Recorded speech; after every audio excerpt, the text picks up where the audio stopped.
Good morning, student. Welcome to the third lecture of unit number 2. In the last lecture, we have discussed about what is an IoT, why we need IoT. After that, designs of an IoT, that is physical design and logical design. In today's lecture, we are going to discuss about IoT enabling technologies, IoT levels and deployment. After that, applications of IoT. So in this session, we are going to see IoT enabling technology. Okay, so first let's talk about IoT enabling technology. So IoT as itself is a new technology, and what are the different kinds of topics or techniques that they can enable IoT actions to happen. So that what we called as IoT enabling technologies. So in this we have these are the different IoT enabling technologies that are helpful for IoT. So not only these 5 or 6 technologies, we have others also. So first thing is here, we have embedded system, wireless sensor network, communication protocol, cloud computing, and big data analytics. So Internet of Things helps in all these 5 domains and IoT enabling technologies. So we will see one by one what each and everything is. So first thing we will see is wireless sensor network. So what do you mean by wireless sensor network? So wireless sensor network is been there in technological domain for long period of, let's say, more than 15 years. So wireless sensor network comprises of distributed devices with sensors which are used to monitor the environmental and physical conditions. So these two conditions, wireless sensor nodes will be sensing the environment and then sends the data to the cloud or any other technology. So wireless sensor network consists of a number of end nodes and routers and a coordinator to collect the data from all the nodes. So usually we called it as a gateway node. Okay, as we have seen in the networking, who collects the data from all the nodes is called as gateway node or a base station. So examples are weather monitoring system, soil moisture monitoring system, and surveillance system, etc. Okay, so these are the wireless sensor network. So which are the sensors available in the market? So you can see that commercially available sensors. So the price ranging from these sensors is just from rupees 5 to rupees 1500. So the number of sensors are available. From we can say that uh, color flash, bicolor mini, infrared emission, linear Hall, photo resistor, ball switch, button, infrared receiver, joystick, digital temperature, and there are so many other sensors models are available commercially. Okay, so these are the sensors which are the commercially available in the market. For example, if we see a touch sensor, so that if we can wear it in the hand, so that we can never do any gesture, it will be recorded and it cost only just rupees 5. So if you go for the global positioning system, that is GPS, then it costs rupees 1500. So most of the sensors are costing less than 1500, and it can support so many board packages like ARM controller, Arduino, Raspberry Pi, and other modes also. Okay, so they will be supporting most of these boards packages, so that how sensors are commercially available. Now next technology is embedded system. So embedded system is a very old technology, and we have discussed about it in detail in our previous lectures. So what is embedded system? Embedded system is a system that has computer hardware and software embedded to perform a specific task. So desktop computers do generic tasks, or we can say that desktop computers do general purpose tasks, whereas embedded system do only specific tasks. Okay, embedded systems are specifically designed to perform only particular tasks. So that's what the definition of embedded system. So in the embedded system, the entire hardware is controlled by the software. Okay, so the software have the complete control of its hardware. So embedded system range from low cost miniaturized devices such as digital watch, digital cameras, vending machines, appliances, that is washing machines, etc. So there are so many day-to-day life things what we are using, what we are wearing, and what are the equipments, what are the machines we are using will be coming under this embedded system category. Okay, so that is again embedded system plays major role in internet of things. Okay, because embedded system with networking, we can call it as an IoT, that is internet of things. So that type of relationship embedded system have with an internet of things. So the next enabling technology we have is cloud computing. So now the data storage, the servers, the service models based on these things. So we can have cloud computing as an IoT enabling technology. So cloud computing is a transformative computing paradigm that involves delivering applications and services over the network. So everything delivered over the internet, that means are deployed servers.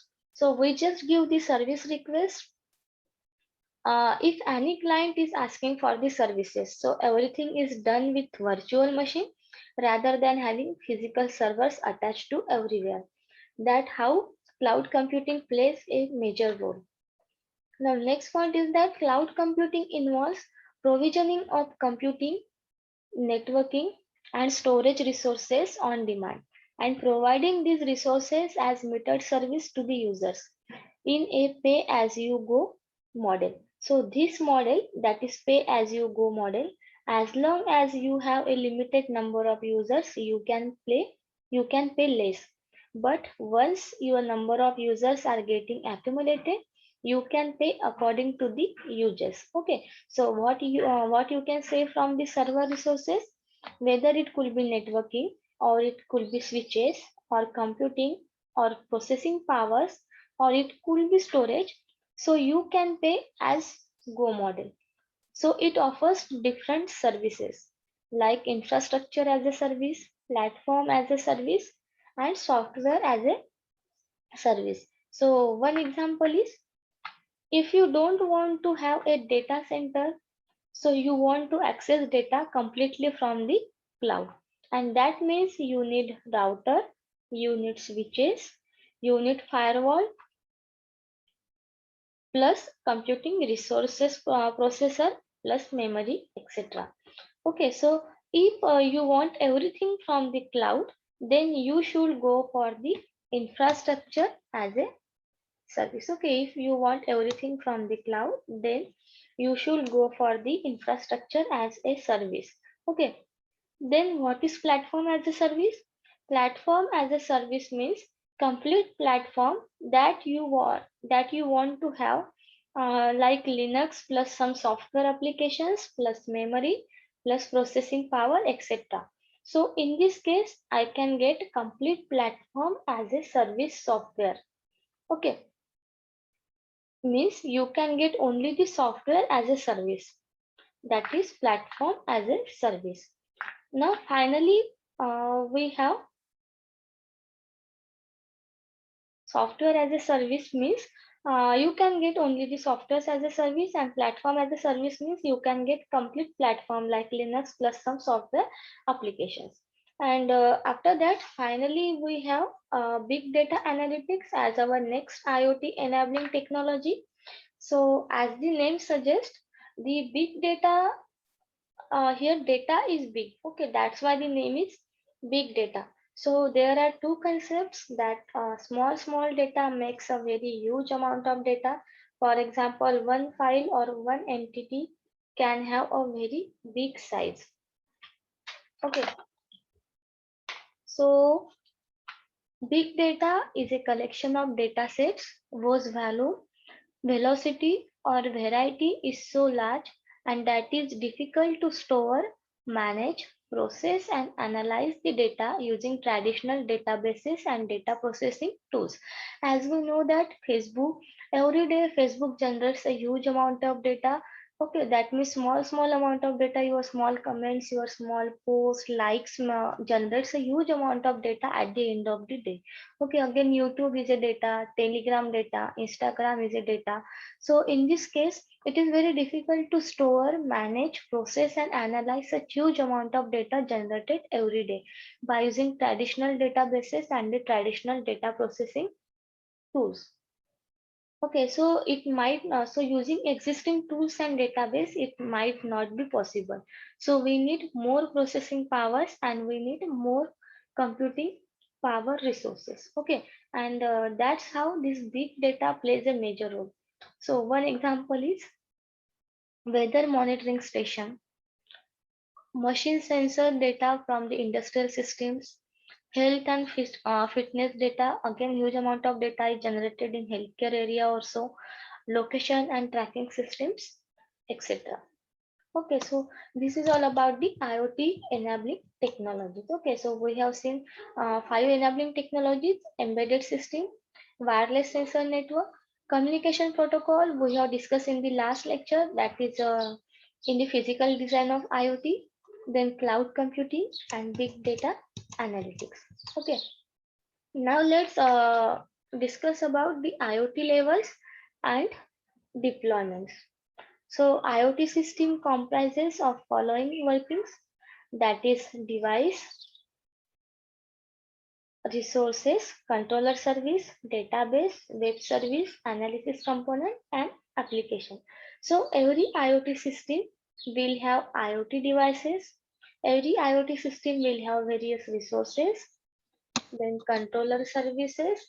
If required, then we will use database, various web services and analysis component. Okay, and at least it will be your IoT application. At last it will be your IoT application. So now we will be requiring analysis component. For what? If the data is receiving continuously from any of the IoT device to the server, then there is a necessity of doing analysis of that data. That's why we are receiving the data. What is the need? Then we will be requiring web services. When data is going to transfer from one device to other device, then nature will be mostly your wireless nature, and that's why we will be using web services. Then we will be using database to store the various amount of data generated from the different IoT devices. And then we will be using various controller services, because those services will be useful to connect IoT devices. Okay, and then any of the IoT device we will be using various resources like sensors, actuators, networking components. So this is the IoT level 1. At the bottom, there will be your devices. At the bottom, there will be your devices which will be used various resources for this device, and then there will be controller service. Okay, so that controller service going to use various database. Then that database is going to communicate with the client and server with the help of this REST or WebSocket communication protocol. So it will be going to use, and at the end that service will be helpful for the IoT application. Okay, so on the left side of this dotted line, it will be your local application. So there will not be any involvement of cloud in level 1. There will not be any involvement of cloud in level 1. Okay. So this is about your IoT level 1. Then second one is your IoT level 2. So if you observe this, there will be the use of cloud. Okay. There will be the use of cloud in case of level 2. So in case of local side, there will be your device. Here we are going to use various resources. Then it will have various control services. Now this control service will going to communicate with the client and server, or we can say that it will be going to communicate with your database or with the resources available on the client side. So your controller service will going to communicate with your database by using by using resources available on the cloud side. So because if you see all this data, the database added at the cloud. So your services will be added at the cloud, and you are going to use these services from your local applications with the help of REST or WebSocket services communication API. Okay, and these services will going to communicate with your IoT application. So application which is hosted or which is uh, installed on cloud. So we are going to use our local monitoring node, as well as here we are going to use local monitoring mode as well as cloud storage. Okay, so in IoT level 2, we are using cloud storage or cloud database. Now IoT level 3. The next level 3, the level 3 IoT system has a single node. Okay, level 3 IoT system has a single node. Data is stored and analyzed in the cloud, and application is also cloud based. So again, here what is happening in case of level 3, you are going to use cloud for your data storing and data analysis purpose. So level 3 IoT systems are suitable for solutions where the data involved is big and analysis requirements are computationally intensive. So in case of level 3, the difference is in level 3 again, the data is big, but analysis is again what? Your computationally high or computationally intensive. That means there is a huge amount of computation. Okay, so in such case you are going to use level 3 IoT.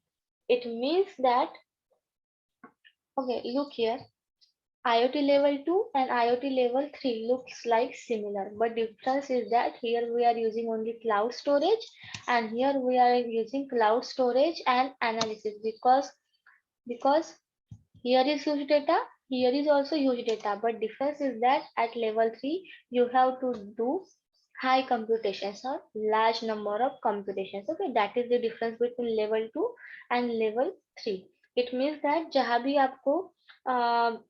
भी आपका big data involve है and जहाँ पे आपको बहुत ज्यादा computations करने हैं, उस केस में you are going to use level 3 IoT. Okay, and in case of your level 2, data size was big, but जो भी कंप्यूटेशन था, जो भी एनालिसिस का पार्ट था, वो कम था, इसलिए आप लेवल 2 में थे. ओके, सो लेवल 3 में आपके कंप्यूटेशन ज्यादा है. व्हेन एनालिसिस बढ़ जाएगा, आपका डेटा भी बढ़ जाएगा, that time you have to switch on from level 2 to level 3. Okay, so you can see that there will be a cloud storage at level 2,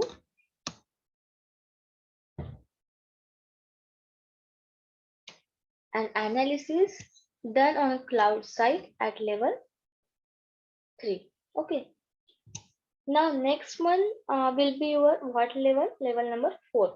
In case of level 4, level 4 IoT system has multiple nodes. That very basic difference will be now from level 4 onwards. Okay, in level 1, level 2 and level 3 there is a single node. Now from level 4 onwards, there will be multiple nodes. Okay, so the system will have multiple nodes that perform local analysis. So multiple nodes are responsible for doing your what? Local analysis. So here data is stored in the cloud. Data is stored in the cloud, and application is what again? Cloud-based application. So level 4 contains local and cloud-based observer node. Here you can see that level 4 contains local observer node and cloud observer node. Okay, so now you can observe that these are your what? Monitoring nodes. Okay, these are your monitoring nodes. These are the devices, resources, and controller services. Here, two entries are there. Two devices, two resources, two controller services. It means that it having multiple nodes. Okay, so now all these controller services will be going to have REST-based services. So it will be going to perform everything on the cloud side, but along with your REST-based services and all these activities, there is one your observer node at your local site, okay, as well as your observer node at cloud side. So both the observer nodes will be going to observe the things at your REST services. So if you see this arrow,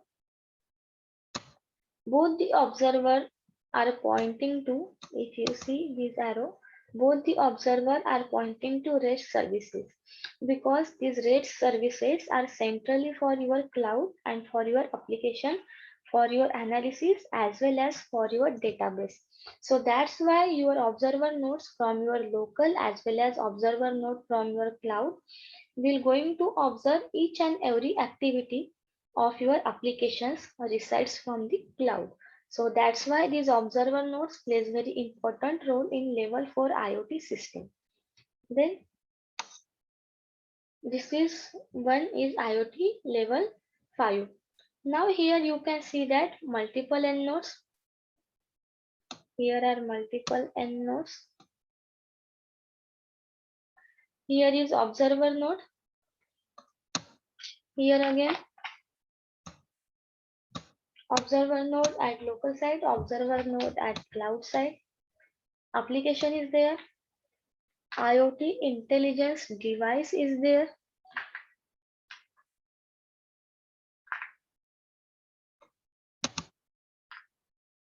So everything is same like your level 4. Okay, your level 5 and level 4 is same, but difference is there is one coordinator. Okay, if you see,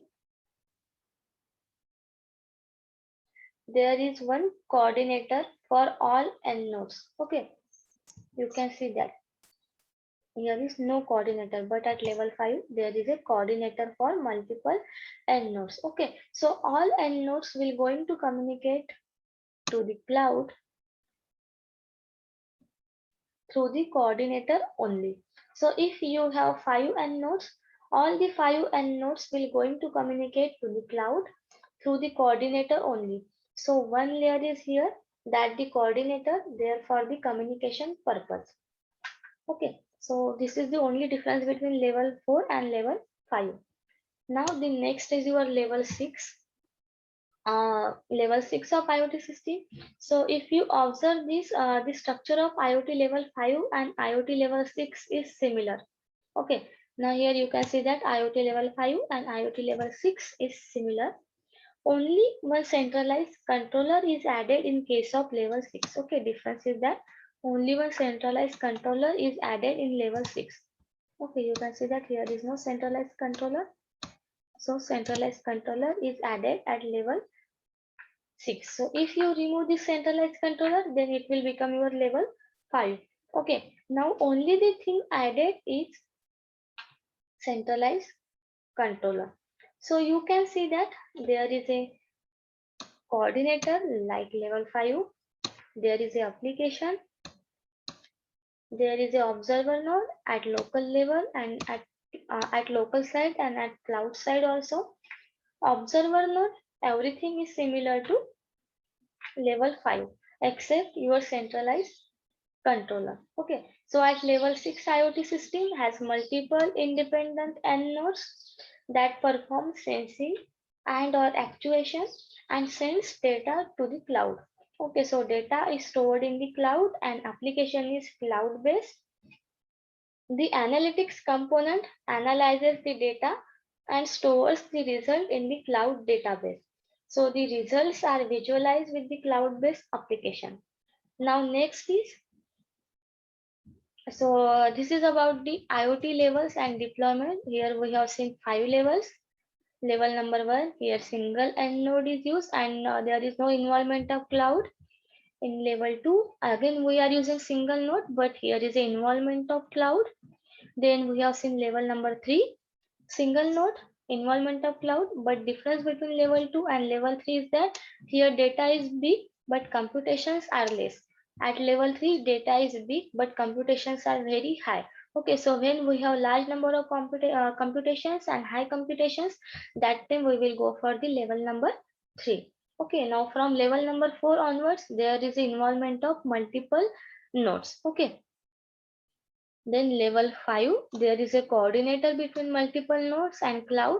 So these n nodes are going to communicate to the cloud storage by using this coordinator only.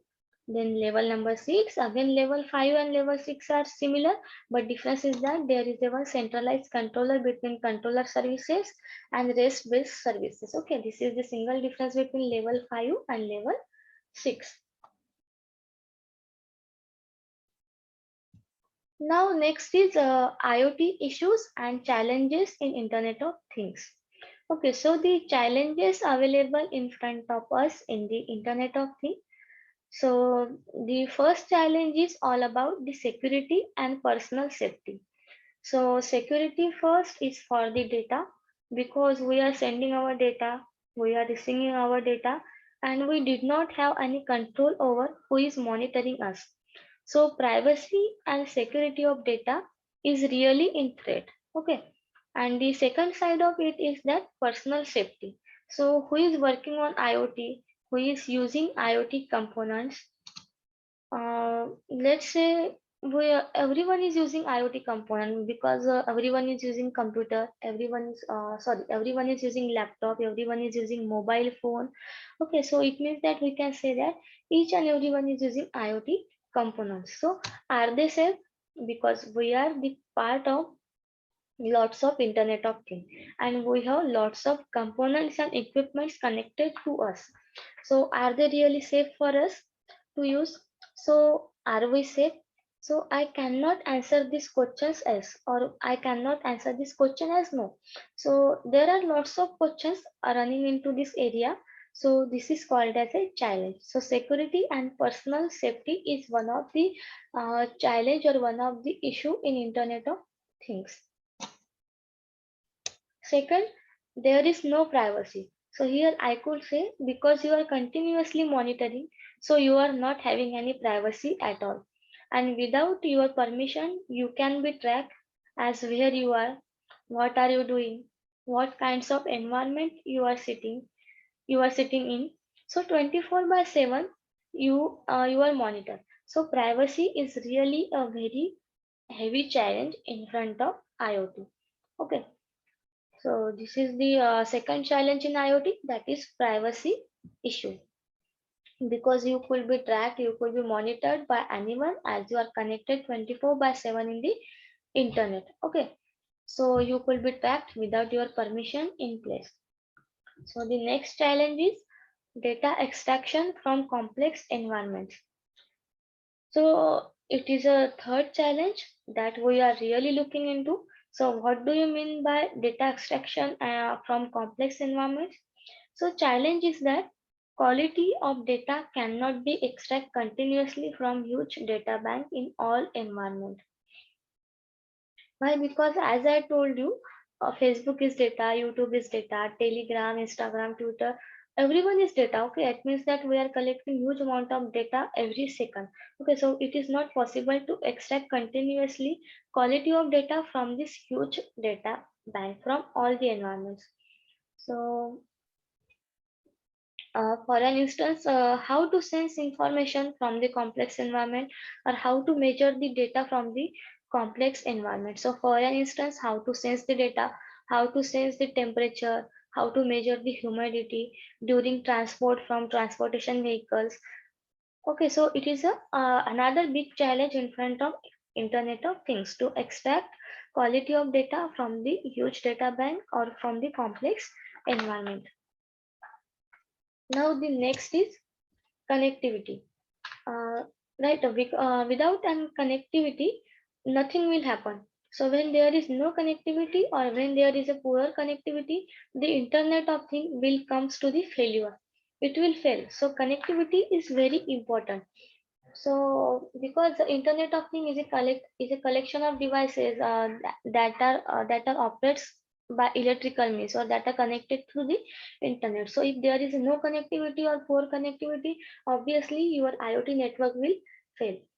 So, many countries have got license for different ranges. The most prominent license is 2.4 gigahertz band. Okay, and it's an obvious band everywhere, but otherwise we need to come up with lots of decisions all over the different countries for IoT connectivity, and it could happen in near future also.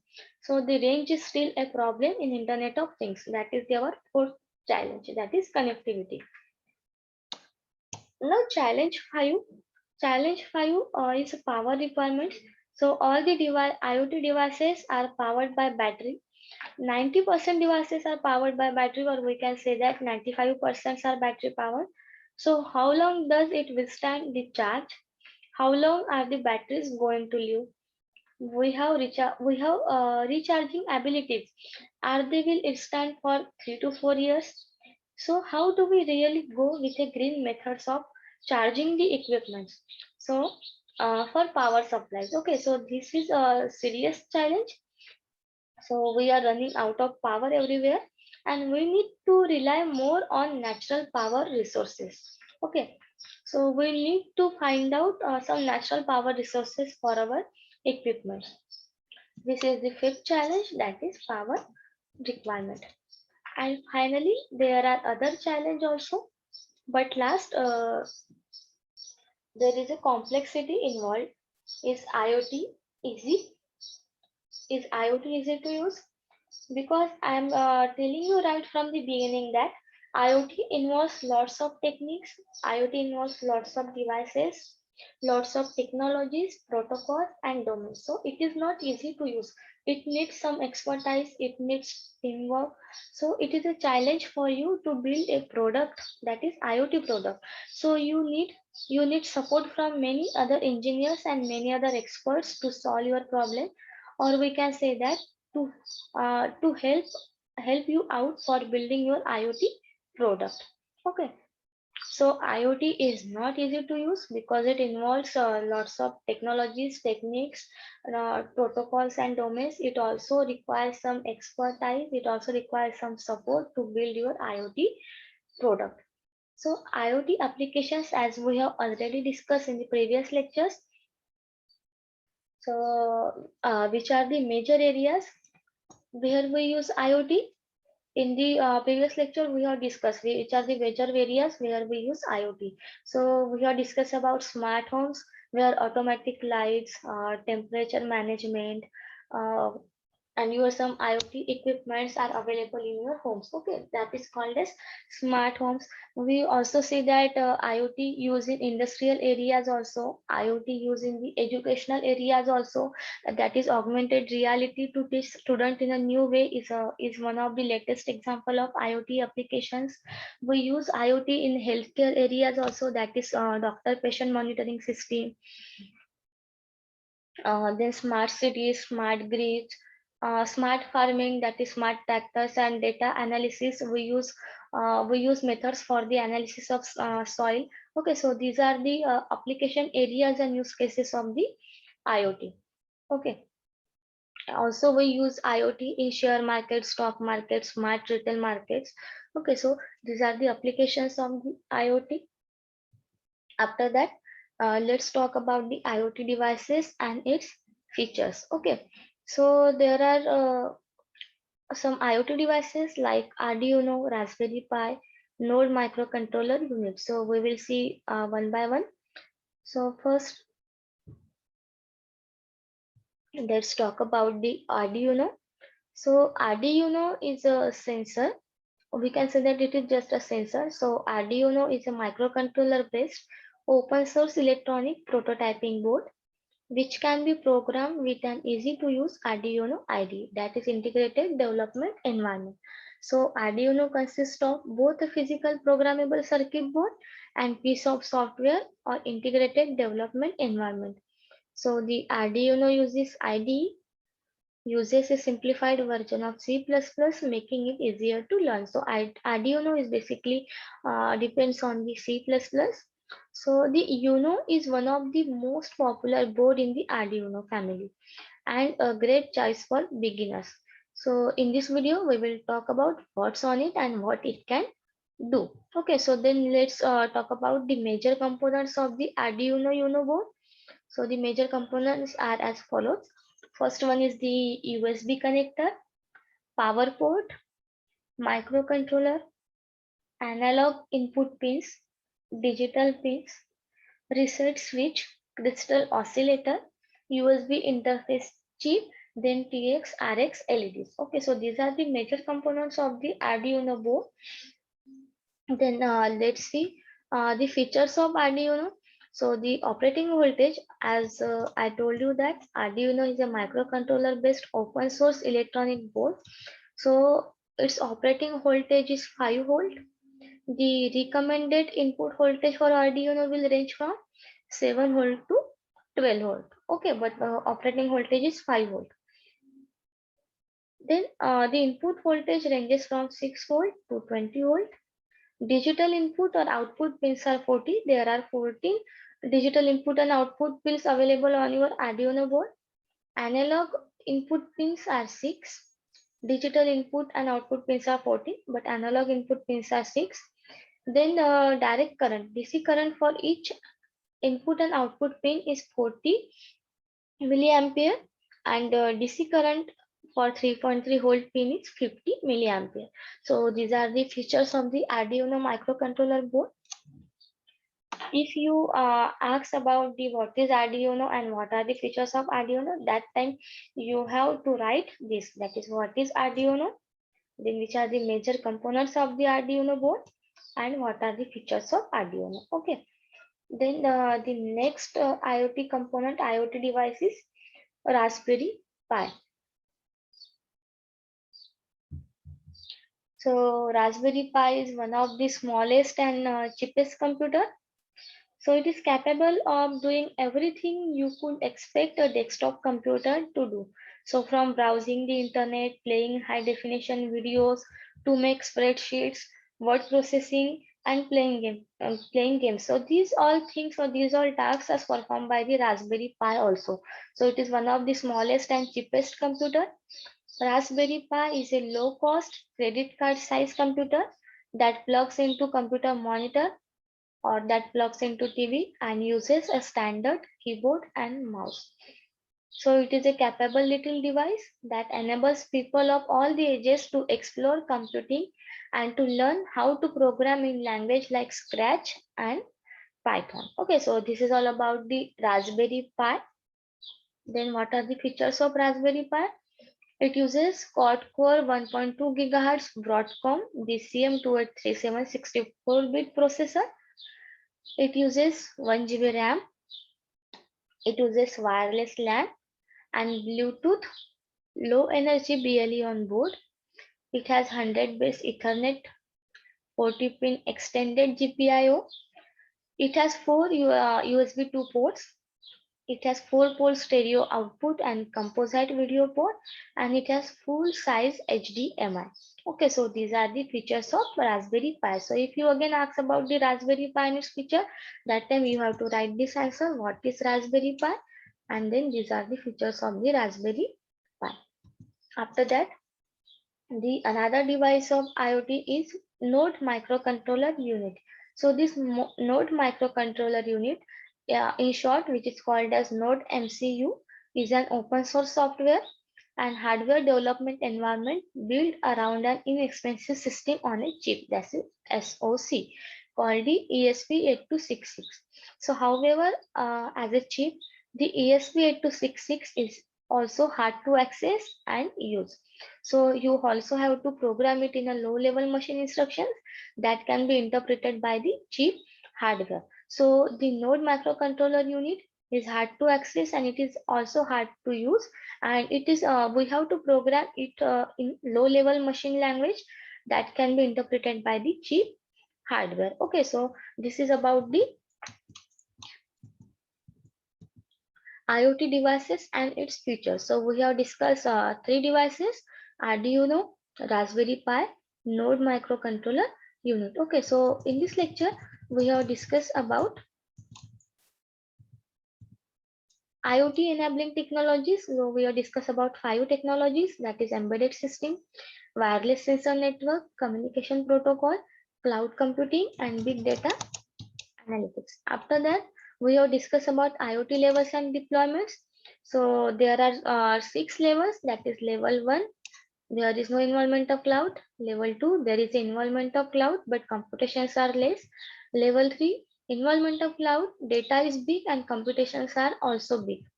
Then level number 4, there are multiple nodes along with the cloud-based storage.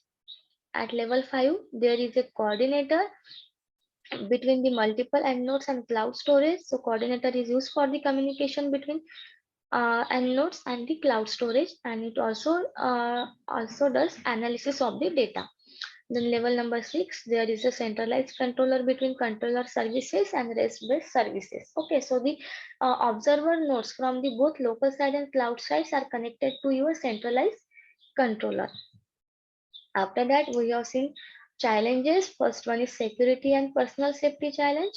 Second one is privacy challenge, because you are monitored 24/7 in the IoT environment. Then data extraction from complex environment, because it is not possible to extract quality of data by using traditional methods. Then connectivity is one of the major challenge in front of IoT, because if there is no connectivity, all the IoT environment will fail.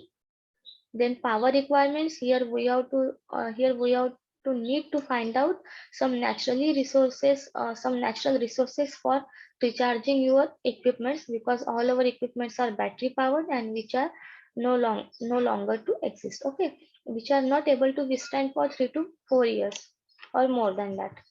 Then next challenge is complexity involved, because IoT involves number of technologies, number of techniques, number of domains. It also needs expertise and engineer involvement for the productivity.